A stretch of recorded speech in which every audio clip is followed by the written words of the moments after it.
Gente, outro vídeo aqui para mostrar a vocês o pé de ovo, que é um pé de ovo. Isso é ovo. Será que tem gema? Vira aqui para ver se tem gema nisso. Ou se só é água. Não dá para ver que tem gema.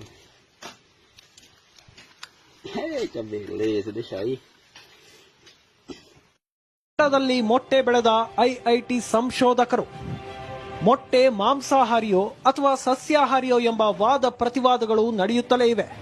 ಕೆಲವರು ಕೋಳಿಯ ಭ್ರೂಣವಾಗಿರೋದ್ರಿಂದ ಇದು ಮಾಂಸಾಹಾರಿ ಅಂತಾರೆ. ಇನ್ನು ಕೆಲವರು ಪೂರ್ತಿ ಕೋಳಿಯ ರೂಪ ಪಡೆದುಕೊಳ್ಳದ ಕಾರಣ ಅದು ಸಸ್ಯಾಹಾರಿ ಅಂತ ವಾದಿಸ್ತಾರೆ. ಆದರೆ ಇದಕ್ಕೆಲ್ಲ ಈಗ ಬ್ರೇಕ್ ಬಿದ್ದಿದೆ. ಗಿಡದಲ್ಲೂ ಮೊಟ್ಟೆ ಬೆಳೆಯಬಹುದಾಗಿದೆ. ಅರೆ, ಗಿಡದಲ್ಲಿ ಮೊಟ್ಟೆನಾ ಅಂತ ಹುಬ್ಬೇರಿಸಬೇಡಿ.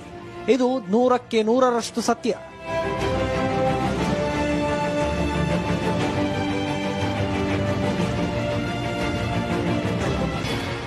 ಹೌದು, ದೆಹಲಿಯ ಇಂಡಿಯನ್ ಇನ್ಸ್ಟಿಟ್ಯೂಟ್ ಆಫ್ ಟೆಕ್ನಾಲಜಿ ಸಂಶೋಧಕರು ಗಿಡದಲ್ಲಿ ಮೊಟ್ಟೆಯನ್ನ ಬೆಳೆದಿದ್ದಾರೆ.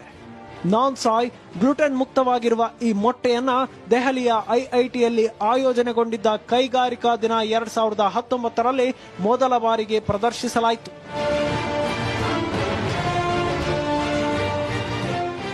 ದೆಹಲಿ ಐಐಟಿಯ ಗ್ರಾಮೀಣಾಭಿವೃದ್ಧಿ ಮತ್ತು ತಂತ್ರಜ್ಞಾನ ವಿಭಾಗದ ಸಹಾಯಕ ಪ್ರೊಫೆಸರ್ ಕಾವ್ಯ ದಾಶೋಹರ ಪ್ರಕಾರ ಹೆಸರು ಬೇಳೆ ಬೆಳೆ ಆಧಾರಿತವಾಗಿ ಸಸ್ಯಾಹಾರ ಮೊಟ್ಟೆಯನ್ನ ಬೆಳೆಯಲಾಗಿದೆ.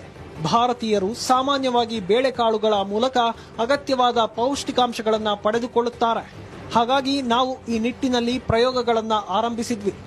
ಹೆಸರು ಬೇಳೆಯಲ್ಲಿ ಕೋಳಿ ಮೊಟ್ಟೆಯ ಬಿಳಿ ಭಾಗದಲ್ಲಿರುವಷ್ಟೇ ಪೌಷ್ಟಿಕಾಂಶ ಇರುವುದು ಖಚಿತವಾಯಿತು.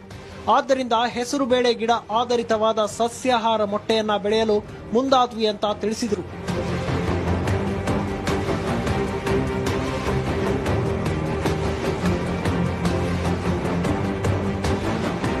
ಕೋಳಿ ಮೊಟ್ಟೆಯಲ್ಲಿ ಕೊಲೆಸ್ಟ್ರಾಲ್ ಹಾಗೂ ಅಲರ್ಜಿ ಸಮಸ್ಯೆಗಳು ಇರುತ್ತವೆ. ಆದರೆ ಸಸ್ಯಾಹಾರದ ಮೊಟ್ಟೆಯಲ್ಲಿ ಈ ಸಮಸ್ಯೆಗಳಿಲ್ಲ. ಜೊತೆಗೆ ಕೋಳಿ ಮೊಟ್ಟೆ ತಿನ್ನದೇ ಇರೋರು ಕೂಡ ಈ ಸಸ್ಯಾಹಾರ ಮೊಟ್ಟೆಯನ್ನ ತಿಂದು ಕೋಳಿ ಮೊಟ್ಟೆಯಲ್ಲಿ ದೊರೆಯುವಂತಹ ಎಲ್ಲಾ ಪೌಷ್ಟಿಕಾಂಶಗಳನ್ನು ಪಡೆದುಕೊಳ್ಳಬಹುದಾಗಿದೆ.